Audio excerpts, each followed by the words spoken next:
The human female does not respond to standard neural reconfiguration, Commander Grake announced, frustration evident in the vibration of his throat sacs. This is the fourth session, and her mind remains resistant. I flicked my third eye toward the observation window. Beyond the reinforced glass, the human sat strapped to a chair, her posture unnaturally relaxed, despite the neural probes attached to her scalp. Most subjects would be screaming by now or reduced to drooling husks. But this one? She was humming. Actually humming a tune while the most sophisticated mind-altering technology in 7 galaxies attempted to rewrite her consciousness. Perhaps we should terminate the experiment, Commander? I suggested, hoping my voice conveyed appropriate deference. The Council might prefer we focus on more cooperative specimens. Grake turned all 4 of his eyes in my direction, the gesture making it clear I had overstepped. Your concerns are noted, Lieutenant Vronic. But this human is unique. Her brain patterns show anomalies we have never documented before. The Council specifically requested we continue until we achieve compliance. I nodded, lowering my head to signal submission. Disagreeing with Commander Grake wasn't just poor form, it was potentially fatal. The commander had dissolved 3 assistants this cycle alone for what he termed excessive questioning. Being reduced to nutrient paste for the hatchling pools wasn't on my list of career ambitions. Of course, Commander. I merely wish to ensure optimal resource allocation. Your dedication to efficiency is commendable, Grake replied, in a tone that suggested it was anything but. Now, increase the synapse disruption to level 8. I hesitated. Level 8, sir? That's never been tested on humans. Their cerebral cortex might not. Did I stutter, Lieutenant? Level 8. Now. With reluctance, I adjusted the dial. On the monitor, the human's vital signs spiked dramatically. Her heart rate doubled, then tripled. Brain activity flared across all lobes simultaneously. She should have been convulsing, but instead she simply smiled. Mint smiled. Interesting, she said, her voice perfectly audible through our monitoring system. You know, you guys really should secure your neural feedback loops better. They are practically begging to be reversed. Commander Grake stiffened. What did she say? Before I could respond, alarms blared across the control panel. The neural connection had somehow inverted. Data wasn't flowing into the human's brain, it was flowing out. Shut it down. Grake bellowed, his throat sacs fully inflated with panic. Terminate the connection. I frantically worked the controls, but the system wasn't responding. It's locked, sir. Something's overriding our commands. Through the glass, the human's smile widened. She wasn't looking at us directly. The room's design meant she shouldn't even know we were there, but somehow I felt she was staring right at me. Too late, she whispered, and the sound echoed not just through our speakers but inside my mind. I'm already in. Commander Grake clutched his head suddenly, his exoskeleton rattling against the control panel. What is this? Get out! Get out of my head! I backed away as Grake began slamming his cranial plates against the wall, green fluid leaking from his nasal cavities. This was impossible. Humans were primitive creatures, barely a century into space exploration. Their minds were simple, easily manipulated. They weren't supposed to be capable of whatever this was. The door to our observation room slid open. 2 council guards entered, their weapons drawn. Relief flooded my system. The security protocols had been activated. Thank the stars, I breathed. Guards, Commander Grake has been compromised. The human subject has somehow. My words died as both guards turned their weapons on me instead of moving to contain Grake Core, the human. Their eyes were vacant, their movements mechanical. Don't worry, Lieutenant Vronic, came the human's voice again, now broadcasting through the facility's announcement system. They are not here to help you. They are here to help me. Commander Grake suddenly stopped thrashing.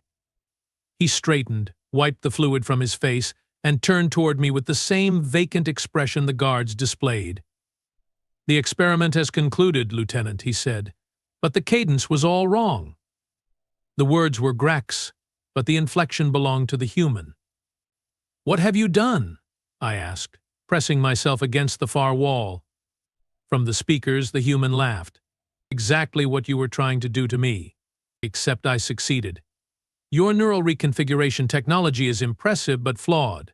You designed it for your brains, not mine. And it turns out my brain can use it much more effectively."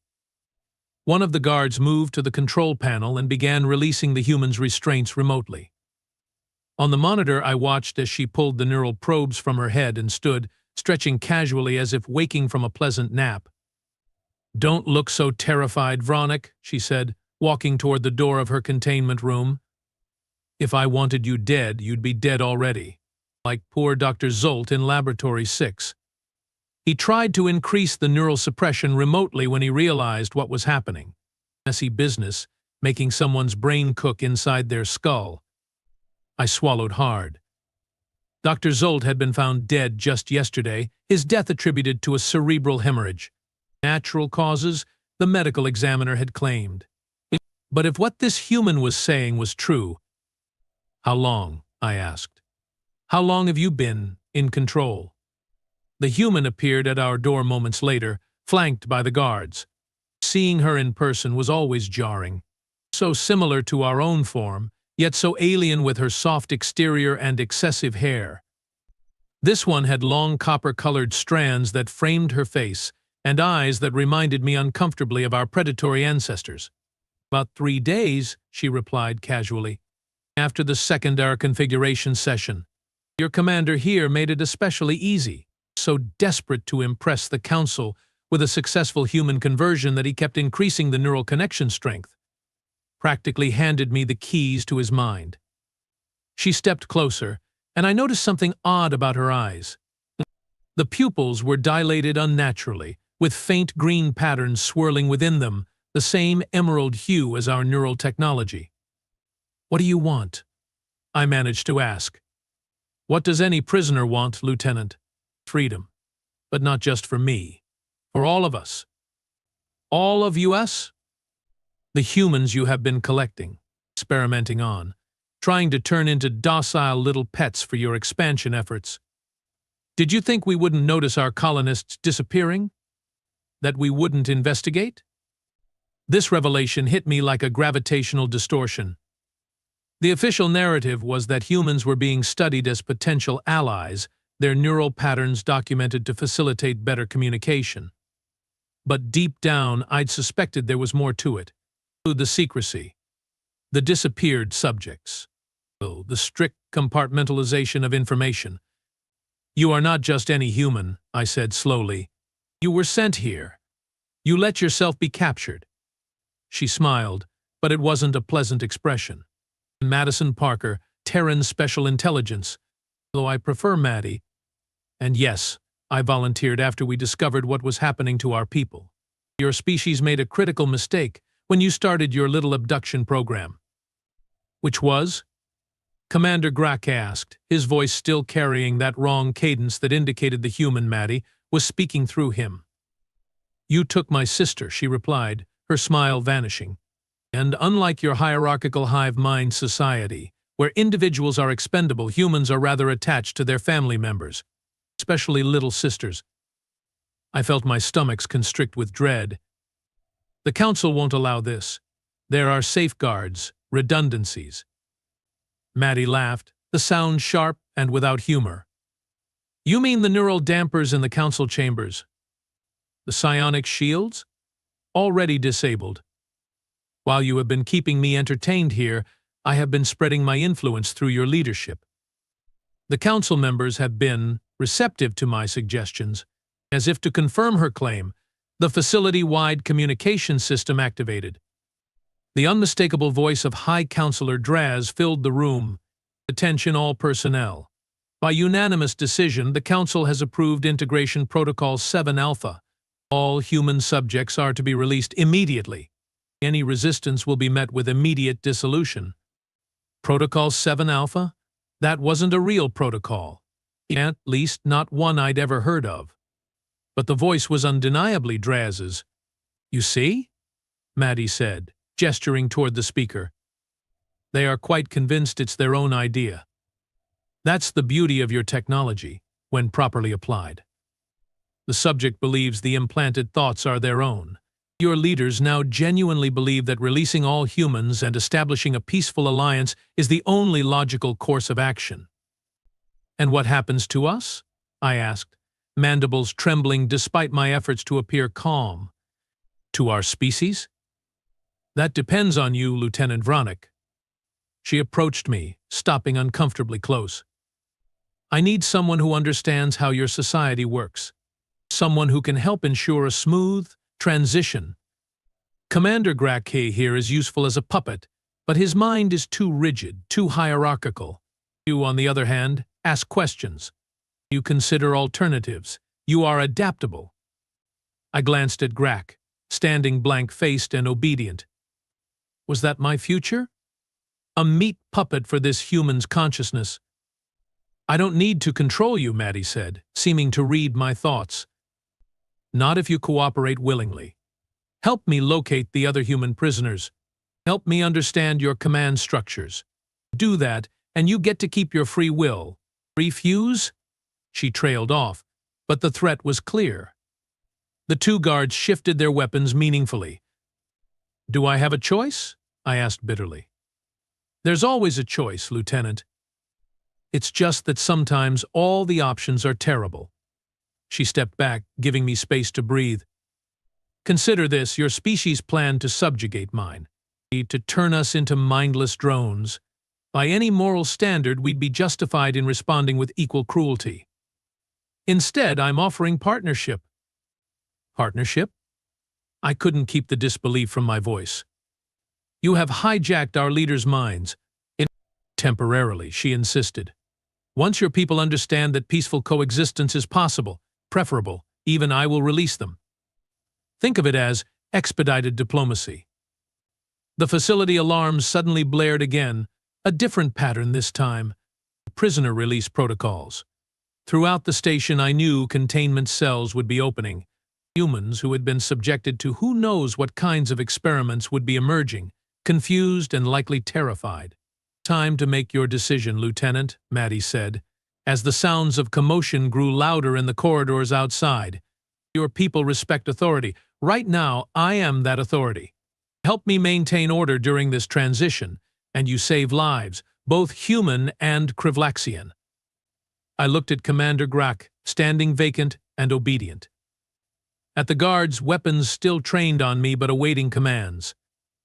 And at this human female, this Maddie Parker, who had single-handedly overthrown our entire operation in just 3 days. "What guarantee do I have that you will keep your word?" I asked. "Nest. The same guarantee your people gave the humans you abducted," she replied coldly. "None at all. The difference is, I'm actually offering you a choice." Put that way, my options were limited indeed. Cooperate or become like Gracke, a puppet with someone else pulling the strings. Not much of a choice, but still more than my people had offered her kind. "What do you need me to do?" I finally asked. Relief flashed briefly across her alien features. "First, help me find my sister. Her name is Elizabeth Parker. Then we need to secure the communication hub. Your people will resist when they realize what's happening. And the Council? Already arranging transport for all liberated humans back to our territories. They believe it's a gesture of diplomatic goodwill. By the time they realize what's happened, we will be long gone, and your neural technology will be safely in human hands." The full scope of her plan began to dawn on me. This wasn't just a prison break. It was the greatest intelligence coup in our species' history. All our advanced neural technology, the backbone of our society's advancement, would soon belong to humans. And based on how effectively this one human had weaponized it against us in just 3 days, I shuddered to think what her entire species might accomplish.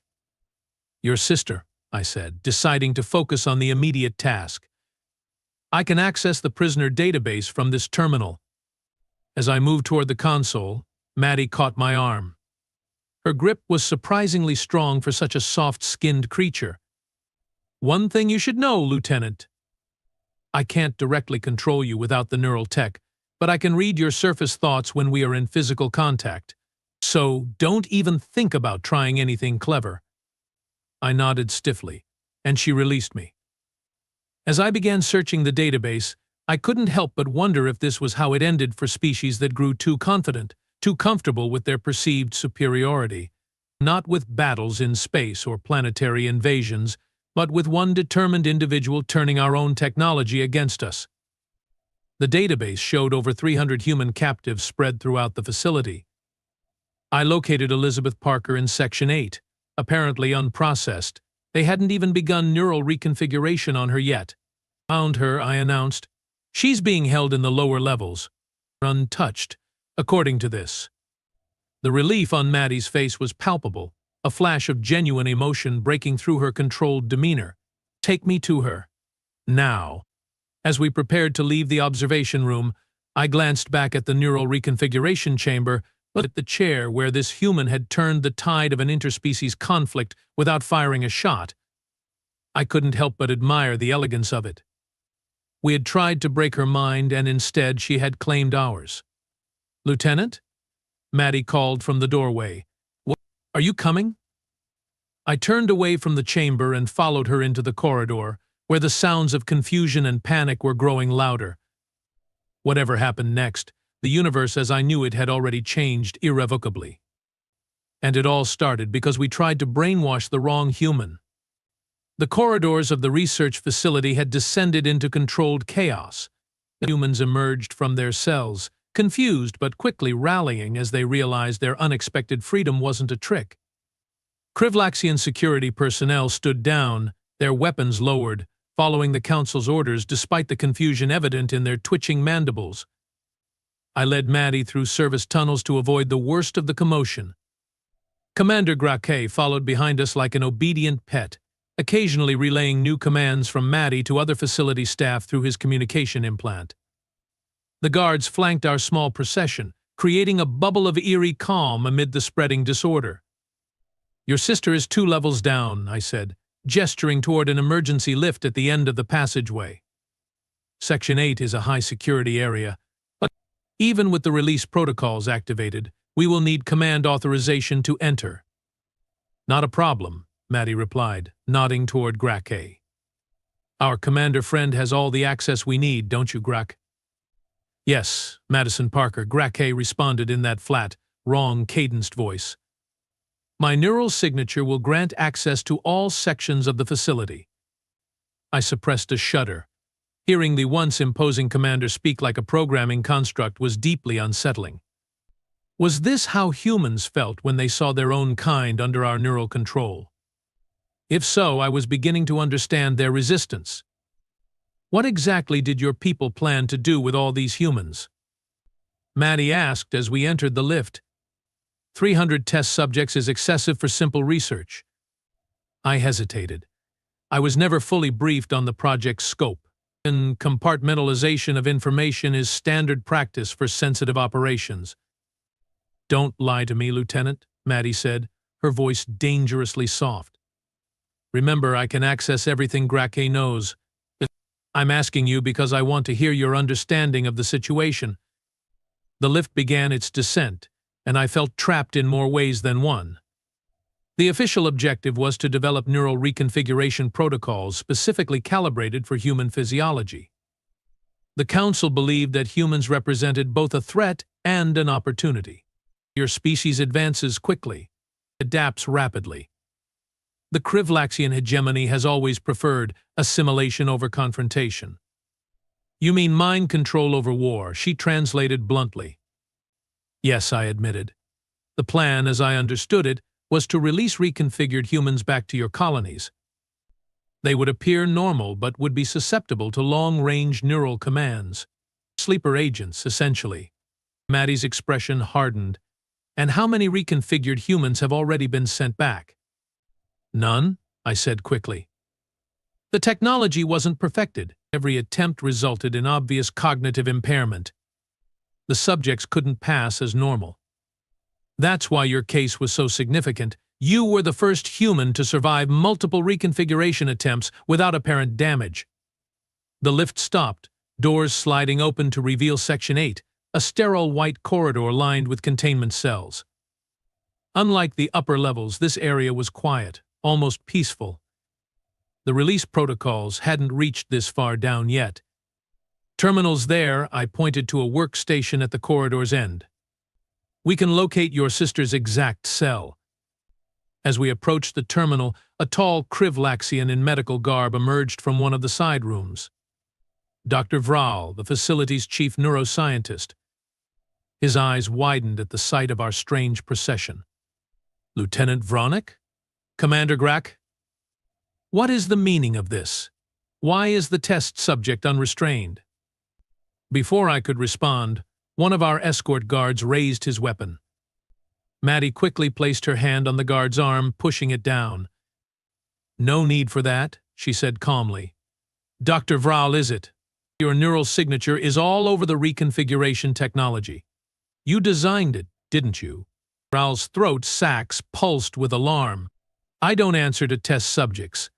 Commander, what is happening here? Grakcake stepped forward mechanically. Dr. Vral, by order of the High Council, Protocol 7 Alpha has been initiated. All human subjects are to be released immediately. 7 Alpha? There is no such protocol. Vral backed away, his scientific mind quickly assembling the pieces. The human has somehow inverted the neural link. She's controlling you. Not just him, Maddie smiled. Your entire council.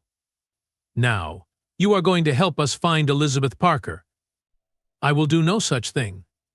Vral turned to flee but froze mid-step, his body going rigid. Actually, you will, Maddie said, her voice taking on that same resonant quality I'd heard when she first took control of Grak. Your neural dampening implant, the one you arrogantly thought would protect you from your own technology, uses the same base frequencies as the reconfiguration system. Different application, same fundamental design flaw. Vral turned back slowly, his movements now as mechanical as Grak's. How may I assist you, Madison Parker? I felt my stomach's twist. She'd taken control of Vral without any direct neural connection, without even touching him. The implications were terrifying. Find Elizabeth Parker's cell, Maddie ordered. And now? Vral moved to the terminal and began accessing files. Subject 247, Elizabeth Parker. Cell 12B. He pointed down the corridor. The third door on the right. Maddie was already moving, almost running. When we reached the indicated cell, she pressed her hand against the door scanner impatiently. Open it, she commanded. Grakcake stepped forward, placing his upper appendage on the scanner. The door slid open with a soft hiss, revealing a small, white room identical to the one Maddie had been kept in. On the single bed lay a human female, younger than Maddie, with similar copper-colored hair but a paler complexion. She was unconscious, monitoring devices attached to her forehead. Lizzie, Maddie whispered, rushing to her sister's side. What have they done to her? She turned to Vral, fury in her eyes. What did you do? Standard preparation for neural reconfiguration. Vral replied in that same flat tone. Subject is under induced coma to reduce neural resistance. No procedures have been performed yet. She was scheduled for initial mapping tomorrow. The relief on Maddie's face was profound. She carefully removed the monitoring devices from her sister's forehead. Help me wake her up, she ordered Vral. The doctor moved to a wall panel, adjusting several settings. Moments later, Elizabeth Parker began to stir, her eyelids fluttering. Lizzie? It's me. It's Maddie. You are safe now.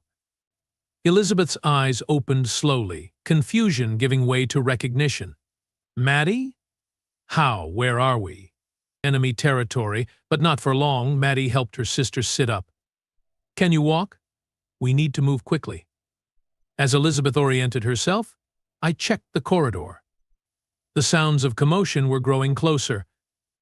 The chaos from the upper levels was spreading downward as more humans were freed and more Krivlaxians realized something was terribly wrong. "We need to reach the communication hub," I reminded Maddie. "If you want to maintain control of the situation, we can't delay." Maddie nodded, supporting her sister as she stood. "Lead the way, Lieutenant." Our group moved back toward the lift, now expanded to include Elizabeth and the blank-faced Dr. Vral. I couldn't help noticing how quickly Elizabeth adapted to the situation. After just moments of confusion, she was alert and observant, her eyes cataloging every detail of her surroundings. The Parker sisters were clearly cut from the same resilient cloth. "The neural technology," Elizabeth said as we entered the lift. "You reversed it, didn't you? Just like we theorized." Maddie smiled. "It worked even better than we expected. Their system is essentially a more advanced version of our prototype. Same principles, more sophisticated application." "You knew this would happen?" I asked, unable to hide my shock. "This wasn't just an opportunistic discovery?" The sisters exchanged glances. "Let's just say we came prepared," Maddie replied. "Human neural architecture is different from yours in key ways, where your species evolved with hierarchical, compartmentalized brain structures. Ours developed with greater neuroplasticity and cross-hemisphere communication. We suspected your technology might be vulnerable to a feedback loop if properly manipulated. You used us as test subjects, I realized with growing horror. While we thought we were experimenting on you." Ironic, isn't it? Elizabeth's smile mirrored her sister's. "You should be grateful. Some of our military wanted to respond with more conventional methods. Antimatter weapons deployed against your core worlds would have been considerably messier." The lift arrived at the central level, doors opening onto a scene of controlled pandemonium. Humans moved purposefully through the corridors, many now armed with weapons taken from compliant guards. Krivlaxian staff either assisted them or stood frozen in confusion, caught between conflicting imperatives. "Your people adapt quickly," I observed as we navigated through the chaos. "Survival trait," Maddie replied. "The communication hub? This way." I led them through a series of security checkpoints, each one opening without resistance as Grak and Vral provided the necessary clearances. The communication hub was the heart of the facility, a vast chamber filled with quantum relay terminals and subspace transmission arrays. From here, messages could be sent instantaneously to any Krivlaxian world or outpost. As we entered, the technicians looked up in alarm, especially at the sight of humans in their sanctum. Before they could react, Grakcake stepped forward. "By order of the High Council, these humans have full access to all communication systems," he announced. "You will assist them as required." The technicians hesitated, looking at each other uncertainly. One of them, braver or perhaps more foolish than the rest, stepped forward. "Commander, this is highly irregular. Protocol requires verification from at least 2 council members for external access to." His words cut off as his body went rigid. I watched in horrified fascination as his eyes developed the same swirling green pattern I'd seen in Maddie's. Without a word, he returned to his station and began working the controls.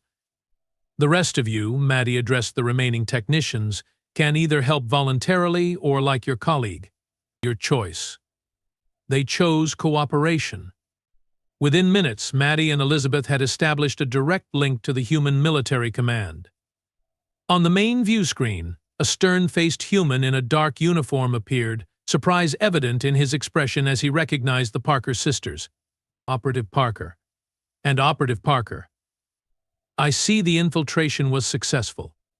"More than successful, General Hammond," Maddie reported. "We have control of the facility and, through it, the entire Krivlaxian leadership structure. The neural technology works exactly as our research suggested.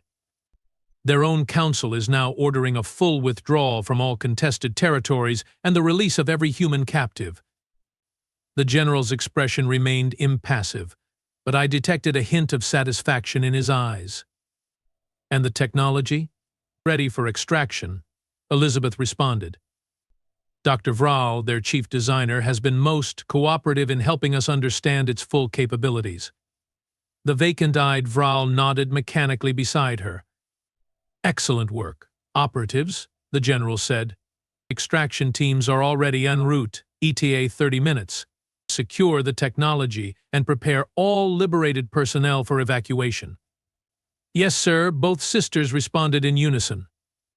As the communication ended, I found myself wondering what would happen to me, to all of us, once the humans had what they wanted. As if reading my thoughts, Maddie turned to me. You are wondering if we are going to leave your people as mindless drones, she said. Or worse, use your own technology against your entire species. I didn't bother denying it. The thought had crossed my mind. We are not like you, Lieutenant, Elizabeth said, her tone gentler than her sister's. We don't enslave other sentient species. What we want, Maddie continued, is to ensure this never happens again. Once we have secured the technology and our people, the neural control will be gradually relaxed. Your leaders will remember making peace with humanity, opening diplomatic relations. They won't remember being controlled. A kinder revision of history, I observed. Precisely, Maddie nodded. As for you, Lieutenant Vronick, you have proven yourself reasonable. Someone who might actually believe in peaceful coexistence rather than domination. We need people like you on both sides if any lasting peace is to be maintained. Before I could respond, alarms blared throughout the facility. On the monitoring screens, I saw multiple ships approaching, human vessels, sleek and predatory compared to our more utilitarian designs. Right on schedule, Elizabeth smiled. Extraction teams early. Over the next 20 minutes, I watched in amazement as the humans executed a flawless evacuation operation. Their efficiency was impressive, their coordination seemingly instinctive rather than hierarchical. They moved like water around obstacles, adapting to changing conditions without needing constant direction. As the last group prepared to depart, Maddie approached me one final time.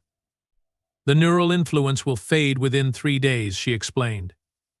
By then, we will be long gone, along with all your research on the technology. Your leaders will announce a diplomatic breakthrough with humanity, a mutual defense pact and trade agreement. Both our species benefit, no one loses face. Except you will have our most advanced technology, I pointed out. Consider it reparations, Elizabeth said, joining her sister, and motivation to find better ways to interact with other species. Maddie extended her hand, a human gesture I recognized from our studies. You helped us when you didn't have to, Lieutenant. That won't be forgotten. I hesitated, then clasped her hand briefly with my upper appendage. What happens now? To me? You will be promoted, Maddie smiled. The official record will show you were instrumental in facilitating the new Human-Krivlaxian alliance, which, in a way, is true. As they turned to leave, I called after them, was any of it real? The vulnerability to our neural technology.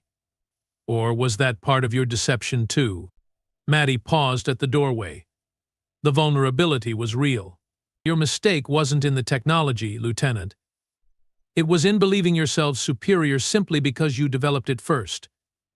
With those words, they were gone, leaving me alone in the communication hub with its screens showing human ships departing with their rescued companions and stolen technology. 3 days later, exactly as Maddie had predicted, the High Council announced an historic peace agreement with humanity. As Commander Grackay personally commended me for my role in the diplomatic breakthrough, promoting me to senior lieutenant. Neither he nor any other Krivlaxian seemed to remember the events as they truly happened. Sometimes I wonder if I imagined it all.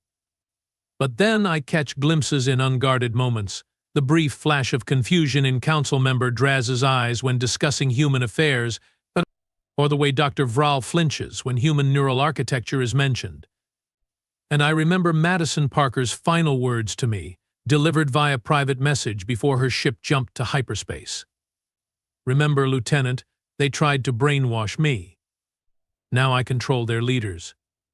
Imagine what happens if you try again. I have made it my mission to ensure we never find out.